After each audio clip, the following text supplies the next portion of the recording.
কে কে দই বানাতে গিয়ে একদম দই তো বানাতে পারোনি, দুধ দই শেষে সব চলে গেছে। এমন কার হয়েছে হাত ওঠাতো, কার কার দই জমেনি।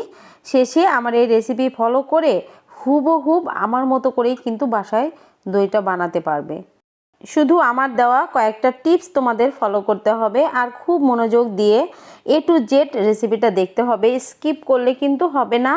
দেখো কতটা সুন্দর, একদম দোকানের মতো। আমি যতবার দই বসাই একদম হুবহুব দোকানের মতোই টেস্ট আর কালারটা আমার আসে, কিন্তু খুবই মজা হয়েছিল, এত মজা, একদম সর দই।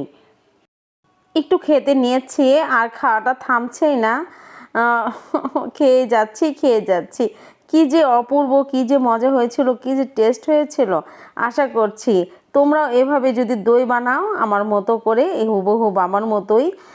আমার দইয়ের মধ্যে কিন্তু দইটা হবে এতটাই মজা, যাকে খাওয়াবে সেই বানিয়ে দিতে বলবে। বানানোর শুরুতেই কিন্তু একটা ক্যারামেল করে রেখে দিতে হবে।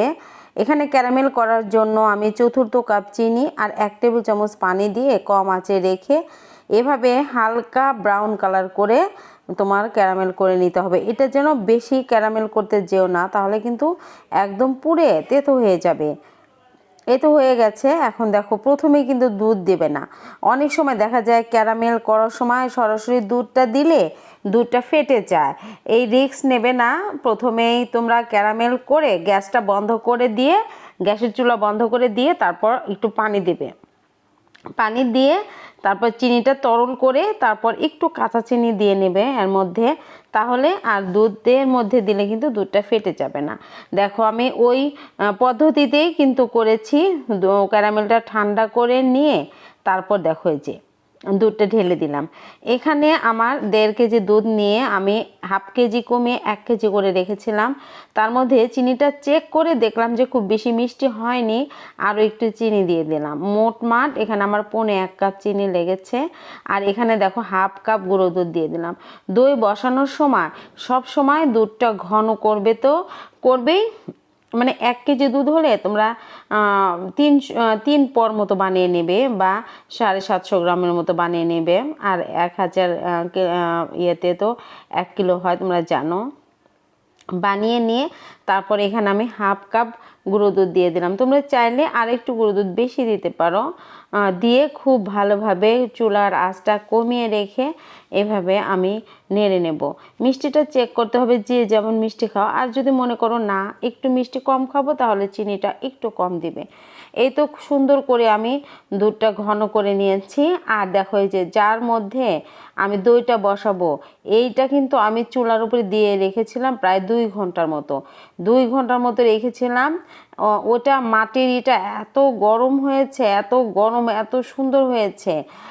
এর মধ্যে কিন্তু এই দুধের বিষটা দেওয়ার সাথে সাথেই কিন্তু সুন্দর, ওই যে উপরে দেখলে না যেভাবে উপরে ফেনা ফেনা আর একদম ক্রিমের মতো সর এইটা কিন্তু হবে একদম। তোমরা যদি চুলার উপরে এই যার মধ্যে বসাবে মাটির এটার মধ্যে যদি একটু চুলার উপরে আগুনে 1.5 থেকে 2 ঘন্টা বসিয়ে রাখো, তারপর দইটা বসালে কিন্তু এরকমই হবে।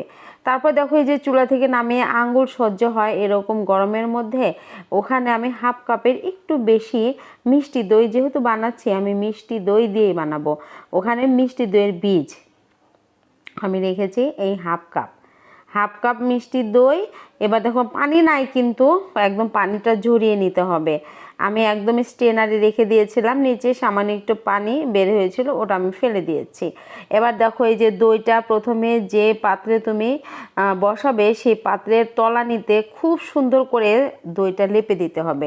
লেপে দিয়ে তারপর ওই যে দুধটা আমি নামিয়ে যেরকম ঘুটনা দিয়ে একটু ঘুটে নিলাম। ঘুটে নেওয়ার ফলে কি হবে, এই দইয়ের বীজটার মধ্যে অনেক বাবল ক্রিয়েট হবে, এতে করে অনেক ফ্লাফি একটা দই হবে, ক্রিমি টেক্সচারের একটা দই হবে। এরকম করে তোমরা এই পদ্ধতি তোমরা ফলো করে বানালে কিন্তু এরকম দইটাই বানাতে পারবে। এবার দেখো একটা ফয়েল পেপার দিয়ে পেঁচিয়ে তারপর আমি ওভেনটা আগে থেকে হিট করে নিয়েছিলাম 100 ডিগ্রিতে। আমি এখানে 2 ঘন্টার মতো রেখেছিলাম 100 ডিগ্রিতে। 2 ঘন্টার মতো রেখে তারপর আমি ফ্রিজে ঢুকিয়ে রেখেছিলাম আরও 6 থেকে 7 ঘন্টা। এবার দেখো এই যে এবার দেখো এই যে নামিয়ে দেখাচ্ছি, দেখো কত সুন্দর দইটা হয়েছে দেখতে, মাশাআল্লাহ যতটা সুন্দর, খেতে অসম্ভব মজা হয়েছিল। সবাই তো খেয়ে অনেক, আর আমি প্রায় দই বানাই, কিন্তু আমার একটা বারও কিন্তু দই নষ্ট হয় না। এত সুন্দর একটা দই আমি পেয়ে যাই। নিচে দেখো ওই যে দইটা দিয়ে লেপে দিয়েছিলাম, সেই লেপা অবস্থায় আছে। ওই লেপে দিলে হয় কি, নিচে আর পানি এরকমভাবে জমতে পারে না, একদম শুকনা শুকনা টাইপের একটা দই। আশা করছি তোমরা বানিয়ে প্রিয়জনকে খাওয়াবে, নিজেও খাবে। কেমন হলো কমেন্টে অবশ্যই জানাবে। আজকের মতো এখানেই রেসিপিটা শেষ করে দিচ্ছি। ভালো থেকো সবাই, আর আমার পেজটা একদম ফলো করবে নতুন নতুন সহজ রেসিপিগুলো দেখার জন্য। আর ইউটিউব থেকে যারা দেখছো তারা আমার চ্যানেলটাকে অবশ্যই সাবস্ক্রাইব করতে একদম ভুলবে না।